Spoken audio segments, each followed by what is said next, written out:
Yes, sir, retail family. Bring it in, bring it in, bring it in. Here we are again, moving into a week of, again, uncertainty, action, and a lot of dramas can be filled in. Guys, before we tap into our fill up of our AMC, of course, like I always like to do, we're going to come in and double chap on what's going on with our economy right now. Like I said, we're going to hear a couple words from BlackRock. Which again, like I said, is one of the largest financial holders I think in the world, but I know for sure in America. Basically giving a forewarning on, again, the state of the economy, which we all know. Obviously we saw the retail numbers slipping. All this there's no way for us. They're trying to rush so quickly to make it oh yeah, interest rates are covered. Guys, what have they done to slow interest rates? How could it be a possible fix for a ongoing development? This monster has not been solved. What about Sam Bankman-Fried? How can we even talk about solving anything when there's billions and trillions of dollars that are just poof, disappearing? Bank runs, poof, just gone. I mean, somebody's got to make that make sense. But let's tap in this video. Like I said, we got some sweet stuff at the end. Following in our AMC. Like I said, for those that are impatient, I'll put a timestamp in there so y'all can slide back there. But for everybody else, I recommend watch through this bad boy. But hey, let's get down to it, baby. Yes, sir. Money out of smaller banks and park it in bond ETFs and bigger financial names. What dangers are still lurking that could pull down the markets? Joining me now to talk about what he sees, BlackRock Chairman and CEO Larry Fink. Welcome, Larry. Glad you're here. Hi, Liz, and hi, Charlie. Hey, Larry. Before we get into your earnings, which were pretty amazing. There's nobody better at assessing risk in the financial system than you. I mean, you've been through a lot of the dry runs before the financial crisis. You went through the financial crisis. We have a banking crisis right now, mostly of regional banks. There's at least a lull in that crisis, or is it over? And I leave it to you. Where are we right now? Give it to us, Larry. You framed it quite well. The large U.S. banking system is as strong as ever, and I think they have. And guys, just teetering on that. What's going to happen here, and what I personally believe, we're having a centralization of these banks. These small banks are the ones that are going to get ripped up and shredded through this recession, or whatever we want to call this, depression, light recession, whatever they want to call this. Those are the ones that are going to get ripped up, which, while, like I said, I got all my money in the big banks, Charles Schwab's, Chase, JP Morgan's. You don't need to, America ain't going to let those go down. It's these small banks, which, again, banks don't even have a relevancy anyways, because you don't go into a bank. I mean, you're 60, 70, you might go to a bank, but otherwise there's no need to go to a bank. There's no reason to even have a debit card on you now, where you can scan and da-da-da. And like I said, we're moving more and more into cryptocurrency. That's why I'm like, guys, we're already doing it now. But let's follow. We'll finish. We've got things to do. Run in front of them. They're just very well positioned. In terms of the small regional banks, there are many issues that could really make it more difficult for them. One, there is somewhat of a loss of confidence, and this is why we saw, in a few weeks, hundreds of billions of dollars of deposits leaving. Interesting. Into larger banks, into money market funds, into bond ETFs. We were a big source of where that money ultimately went to. But what we are seeing is he had to throw the that in there. balance between the capital markets and the banking. We got all the money, by the way. The United States has the strongest, most robust markets in terms of capital markets and banking system in the world. And there are times when the banking system is not as strong and money moves into the capital markets. And that's where kind of we are now. But I guess the bigger question is, are we talking 24 banks that have problematic mid-sized community or regional banks? We might. I don't know if that's a problem. We certainly may have a few other banks that how about 160 problems to their income statement as they are having to pay much higher rates for deposits, and their assets were accumulated heavily during 2020 and 21 when rates were much lower. So they have big losses in their bond portfolio, and that's what happened to Silicon Valley Bank and Signature. What's the next trigger? Do you think? Pardon me? What do you think the next trigger is for more banks? Is there a triggering event? I think the trigger is going to be in the next few weeks. We're going to see the bank earnings. Interesting. And through the bank earnings, we're going to see how impaired our earnings I'm talking about the smaller banks that are going to, and the regional banks when they report earnings. How much will their net interest margins decline, and how impacted? That's coming up this week. We're going to learn about how much deposit losses have they occurred, how much borrowings they had to do with the Federal ladies and Reserve gentlemen, or the Federal Home Loan Bank Board. They've received liquidity there, and let's be clear that liquidity that they're receiving keeps them going, but they're paying current market rates. Yeah. So that's going to be the issue. The big issue, Charlie, that we haven't discussed enough in my mind is what triggered with Silicon Valley Bank and Signature Bank were the impairments in their held-to-maturity account. Yeah. Banks have the ability to put an asset in their trading account where they must mark the market every day, and it goes up and down with the marketplace, or they're able to put much of their longer-term lending, their mortgage book, into a held-to-maturity account where they don't have to mark the market, and they're able to keep those loans on their books for the entire term of those loans. And guys, right here, he just explained how these banks, similar to these hedge funds where you have all these failed to delivers, he's basically explaining the systematic way of how it works in the finances, where they can basically put the money over here and there's not really anything we have to check up on. You just check up on it at the end of the year. So that gives them 12 months to do whatever tomfoolery and then try to come and balance it out at the end of that 12 months. The problem is if you get caught up in a situation like a black swan event that ruins that, you being able to do that. Started to say we want to look through. Right. So I guess the long and the short of it, it could happen again in the next couple of weeks because of that. There you go, goddamn. And Larry, I mean, just yesterday, we broke the story, Charlie and I, about Truist Financial exiting its mortgage-backed security Charlie Gasper gonna make me sick, but at least he get in there. Come on now, stop sugarcoating, please. They have had some trouble with the fixed income part of this piece. Then you have the Wells Fargo CFO today saying that he expects specifically that staffing levels will decline this year. He didn't say exactly where, but you've got to tell us exactly what that really means, because if you start now, weeks after Silicon Valley Bank and Signature Bank's implosions, to see people exiting their entire fixed income business. What does that tell you? Well, it means banks may be going more towards floating rate lending, which puts the responsibility of the ups and downs of the market onto the borrower, not at the bank. That has big consequences. And that means more fixed rate lending then needs to go to the capital markets. It's going to mean you need to regulate part of this whole these funds that you're just giving money out to. Do we keep the assets in the bank, or do we keep the assets within the capital market system? These are going to be some big unanswered questions that we're going to have to see. But I think the bigger issue is, and this relates back to something that you've been talking about a long time, and that's inflation. Mm-hmm. Right. Well, let me ask you this. How many rate increases do you think are left? And have we slayed the dragon somewhat? By no means. I think we're going to have 2 to 3 more rate increases. 2 to 3. That's guys, right there. Just that's exact same thing I was saying when that retail numbers came and slipped. Guys, we're on the teeter. Believe it or not, word ain't coming out of.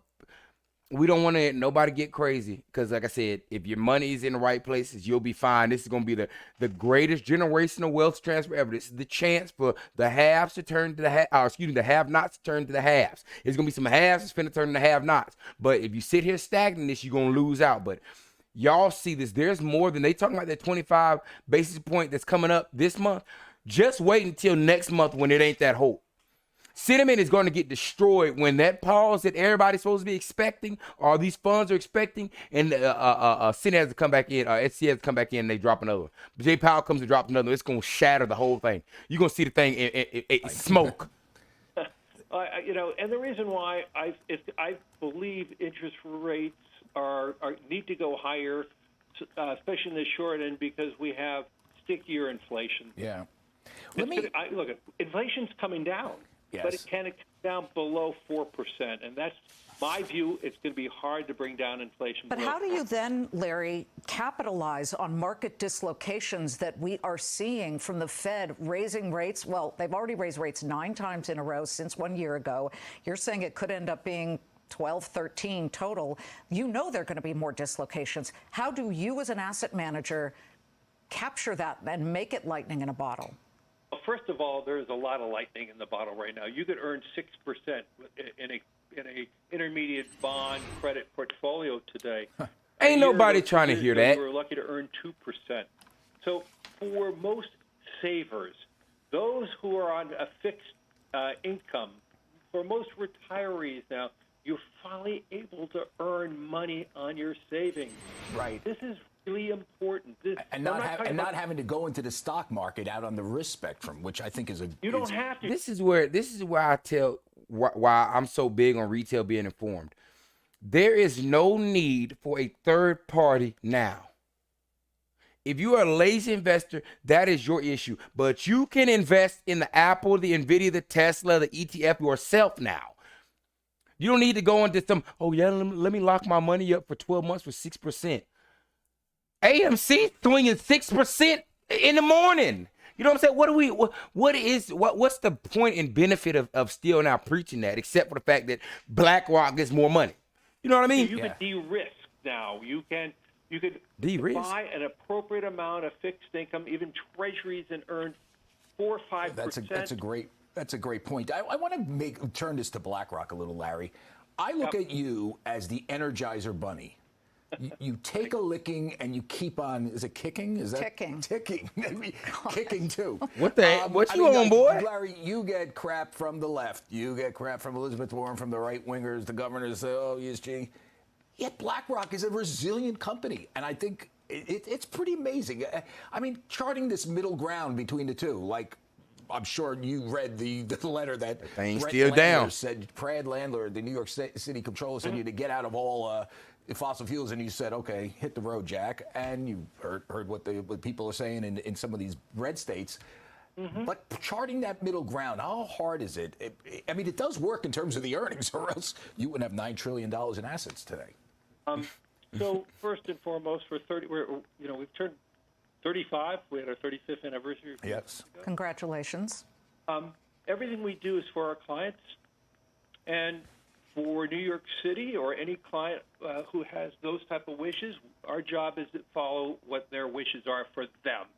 We are not all $9 trillion is other people's money. Our job is to be working with every asset owner and designing a portfolio year to date to achieve obviously great returns. Year to date, that's one of the things we've done very well over the 35 years. But more importantly, to follow their wishes. So if they want sin stocks, you'll do it, right? Of course we will. I mean, a lot of clients don't want sin stocks. I mean, we have many different products that don't have alcohol, that don't have tobacco. We have some products that are heavily oriented towards energy and energy companies, and we have some products that are right. I mean, listen. Anybody just looks at iShares and they can see that they could pick any type of investment. There are that many choices. I want to go back to the bond issue because as we look at yields, certainly off the highs recently, but the 6-month and the 4-month are still looking incredibly good when you're talking about short-term opportunities. Rick Reeder, your fixed income guy, sitting right on this set, called it the nirvana situation right now for bond yield investors. So my question is, we know trees don't grow to the sky. We know all good things come to an end. How much longer do we see these higher rates last? I think they're going to be a little longer than the market thinks. I don't think we're going to see. I think we're going to have a few more tightening, which because we have more elevated inflation for longer. And I think that's, getting back to small and regional banks, that's going to be the real issue for some of them if I'm right around inflation and where rates are going to be going. Where do you see that? Where does the rates go? The top rate? Do you see? How high? Another 75 basis points from here. It's you could see where they have to go, but I don't. But so we're going to see saying 6. Is now forecasting out I think 9-12 months that they're going to start easing. I just don't see that. Okay, if anybody's grandma came up to you and said, Mr. Fink, where do I put my money right now that's safe? Are you saying stay in treasuries at the moment because that's where you're getting the best yield? Well, I would say for those who are on a fixed income, this is the best opportunity you've had in 10 years to invest in whether it's in treasuries, depending on the type of risk, or some form of bond ETF where they could earn a little more higher income. So that really is something that we haven't seen in years, Liz.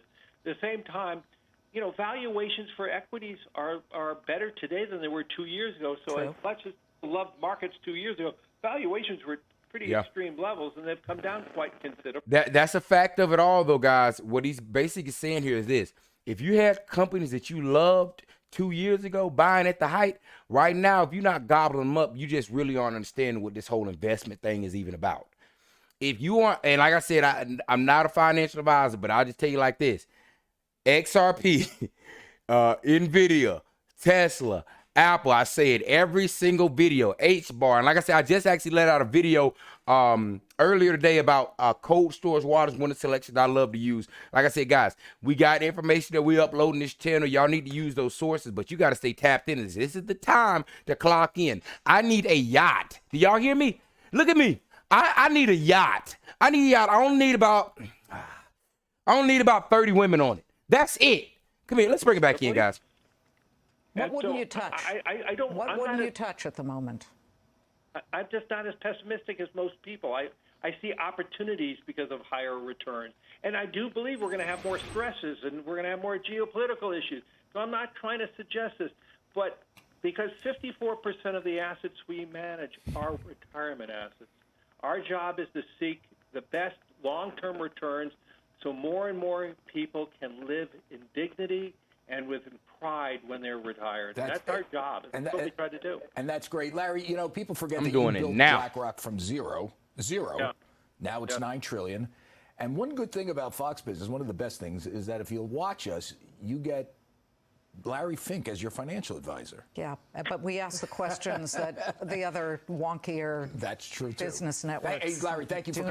I'll give him that. That's one thing. Like I said, I'm not left or right, but I do like how Fox gets to it. Get to the question asking. I don't want to sit up here. You know, you go to certain other things. It's a lot of, don't ask this. I want you to ask them so we can get some information out of it. But guys, like I said, I felt like that clip was kind of just more and more. I'm bringing you these high heads to the debate saying, you know, you're hearing all these other people, oh, yeah, the recession is kind of smooth. But the people that are in it, that are dealing with the money, are coming out telling you, hey, listen. Yeah, it ain't gonna be like that. But again, like I said, it's not something where you worry about, oh, we're gonna be in a riot and die. No, guys, if America goes down, I promise you, this entire world going down. It's not. It's not an explanation of us saying that America's gonna pull on. Ain't nobody stupid enough to come in and invade. And if you are, hey, we challenge you. You can make that mistake if you want to. You can learn that lesson if you want to. I'm just leaving it right there. But our country's going to be here. There's a movement of our financial markets. And if you're ahead of that movement of what's happening, that's where you're going to be able to get the best of returns and things like that. But let's double tap back into the beauty of what a lot of us came here for, which is our stock market cover, and especially our AMC. Just pulling in automatic, guys. We are 9 more business days until the big vote. Like I said, I expect all-out war. I said be ready for crazy numbers, more glitches, barrages of different news releases. Oh, let me guess, what is FedEx coming for AMC to buy next? Whatever they're going to be pulling out. I said be ready for price movement out the wazoo. It's going to be crazy price movement, as what y'all saw on Friday. We're going to bring that back in because our video on Friday, I told y'all, while it was under that 5, I said I didn't believe any of that. I didn't believe one notch of it. And of course, after hours, we shoot back up to above that support line. So like I said, we sitting clean and kosher. But breaking news just came in. I want to get down this, then we're going to go over the numbers, and we'll call it a Rapski, and hope everybody else enjoys the Sunday things like that. But breaking news, there's a motion to intervene, which was filed by Mr. Turtle, right? Basically, Judge Zern has accepted that motion to intervene. Now, they're still saying that on the 27th, we'll still have our hearing, but apparently they're going to be trying to solve out this motion to intervene and joining him in before the 27th. So like I said, there's going to be a lot of stuff coming up and happening in this week. But like I said, the results of this is this. With his motion to intervene, there's 2 things. One, this could stall off that hearing, depending on how this motion to intervene goes. And then, like I said, there are a lot of people jumping in. I actually pulled up over, y'all will see over here in our community tabs up here. There's a petition as well to join. Now, of course, I signed, I did my part, but this letter thing might not be as crazy. We don't know what it can do, but I just tell you like this. With all of retail, and especially all of us that are in these plays, smashing emails and letters to this judge, there's no way that she's not seeing this. And like I said, there's a motion to intervene. And that settlement, guys, like I mentioned the last time, for them to be able to have settled, they're settling on the fact that they screwed retail. They screwed the stockholders. That means that every single person is entitled then at that point. Him selling at 100 million was a settlement on saying, yeah, ape shouldn't have been created. Yeah, we used it to. I mean, I'm still just here dumbfounded that we need if you settle, then we need to go ahead and move up to some prosecution now at this point, right? He just admitted, yeah, hey, we're doing some fraud over here. But nonetheless, I have a note down. Let me make sure I got over this. Retail investors sitting here, AMC has personal stake outcomes. So basically, any retail investor is eligible to come in this because we all have a personal stake in this, which is what's going to come up to our next point we'll pull up. And actually, let me just go ahead and skip over anyways. Change.org, obviously, you see, I just submitted mine 21 minutes ago. But these are all the people that have submitted their motion to intervene. This is the website here, change.org. I'm going to see if I actually might put the link for y'all to view this in the description or in the comments. But there's already 1,100. They're trying to get to 1,500. You know, and like I said, I see that happening, you know, fairly soon. Like I said, he started this on the 14th, and there's already 1,000. You see it ticking up there. So there's 1,500 more people that are all motioning in to where it's kind of like this judge can't just not ignore this. Just imagine Adam Aaron's trying to push through this, and then now she's getting barraged by all these investors saying, hey, he's screwing us. Ms. Zern doesn't seem like the one that's just going to opt in. Like I said, I don't know why I feel this way, but I just feel like there's gonna be something. This is a stab in their side. This is a thorn in their side. Zern is. I just don't feel like she's with it. I don't feel like she's in this debacle, this game with it. Now, whether or not she can make that call because somebody might come even higher above her and say, "Listen, you can't do this. This will blow up the whole thing." We don't know that point, but I'll tell you one thing: if she has the right and full ability to do this as a judge and as the chancellor, you know, or vice chancellor, I say. This is something that can throw a whole knife into the old plan, as it already did with the Allegheny thing. And again, they weren't with us. The Allegheny, they were finna take that settlement. So I don't even really mess with them. And after it's like, wait a minute. So you was gonna just let all of us get screwed? I thought you went in there because we were all getting screwed. So I already, again, you know, I'm glad they started up. But like I said, I'm more on the book side of Brian Turtle over here than anything. Like I said, this is his motion to intervene. So everybody, I suggest y'all go in there and sign on that. And like I said, I want to give a big thanks out to Big B. Not myself, Big Brian over there, Big Brian Turtle. But let's tap in, guys.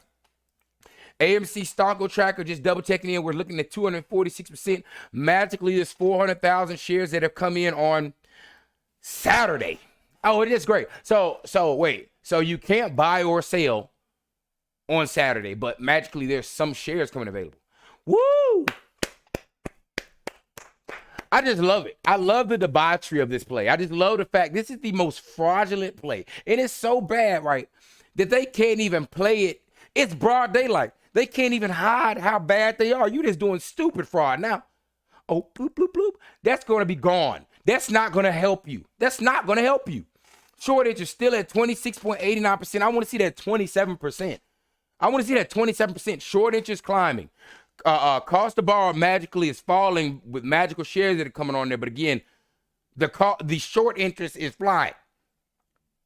So there's no shares available, and y'all are using up even more of the float to be shorted. But we're supposed to own 90% of the float or 70% of the float. Make the numbers add up for me. Somebody please make that make sense. Double tapping in just as a look over, like I said, over our charts as we always do, guys. That 516 support level sitting there above that. And like I said, this ain't a fully technical play, but this is what I just like to use to see how this algo moves. And I'm just telling you like this. That 516 is a strong support. All this was false movement. Each morning, pre-market, we're trying to snatch out and blow off. Each morning. And they have to come in and do some crazy ladder. I mean, how, Sway? Why would this happen? Like, they're so desperate, they can't even. Yeah, you better short it. You better short it, fool. You better. And I want y'all to keep blowing all the cash y'all got. You better short it. You better short it. You better. Yeah, guys, this line, that 570, I'm telling y'all, I feel like we might be even closer than we are. Like I said, I'm looking for that 640. What do I got? 646 as a confirmation that we snatching up out of there. But guys, This right here, why I said I'm not marking anything in between this, is because this is free man zone. This is no man's zone. This is the tweeter of a switch that'll blow this thing up to 6. Which is why you'll see this thing. Look at how this thing opens up. Whoo, whoo. This is the 5-minute. Big boom, boom candles. To them having to come out and try to short it. This is what they had to do all day. All those shares they bought. Brr, brr. I said, why the hell would that happen at $5 a share? Ain't nobody selling the collective $5 a share for 20 cents, 40 cents. We come down here, what happens? Immediately hits down here at 490 and starts to crawl back up. This is where we finished, and this is where I made my video. I was like, guys, I'm not stunned. You know, some of our retail family got tricked out this shares, but that don't matter. Y'all get right back in this thing. These are plays. This is not something that you're married to. You can get in and get out as you need. Maximize your cash, but I'm telling you like this, ain't nothing changed. There's nothing that's changed. What happens? Oh yeah, by the way, we finished back out 520. How? If there was going to be this drastic of a sell-off, right? It catches here. Is this drastic of a sell-off? Why would it stop and start going back up? Nobody can answer that for me. Nobody can answer that for me because guess what? It's not reality. But like I said, hey, retail family, listen. I love y'all boys. I'm glad that we can do this, y'all. Hey, we're in this is bigger than AMC, as I said. This is a retail movement. We're here to stay. There's no movement from this. There's plays to take over. Y'all go check out GTI. I've already loaded in and I've been counting for my dividend. But like I said, I expect to pick up some more of those just because I got in at 130 something, but now it's at 170. You know, I recommend if you have some cash, like I said, not financial advice, but you know, I would jump in it because that dividend is going to give us a count. So as far as if we weren't having to battle our beloved CEO and the hedge funds, we would have been running this war, which is why, you know, I come up and I say it over and over again. You are not stupid. You are not crazy. Guys, you've been battling the market makers and winning. And what do they do when you win? Oh, dude, let's just make up something. Oh, yeah. I'm going to need that dub. There's no way that you're going to sit up here and tell me this. We have been stomping out. We came in with no knowledge over 2 years ago and have a battle against the juggernauts and have them in corners. Oh, you got to tell me something, y'all. Retail, fire me up. Hey, let's go, y'all. Hey, y'all get ready for this next week ahead. Like I said, I'm not stunned any of the nonsense coming. I want my money. You hear me? I want my money. Y'all get ready. XRP, Bitcoin. Y'all go check out my video. I created a new playlist called the Crypto 24/7 where I'm going to be loading up all the stuff about crypto. Go get some information on XRP, cold storage wallets, all that great stuff, and how to transfer as well. If you do get into crypto and you're trying to move your crypto assets, I use Uphold. I show how to transfer into cold storage and all that good stuff. But like I said, much love to y'all. I appreciate y'all boys. And hey, we're at 480 subscribers. If y'all haven't liked, you haven't subscribed, join in. Let's try to get that 500. I love y'all boys. Let's hold it down. Yes, sir.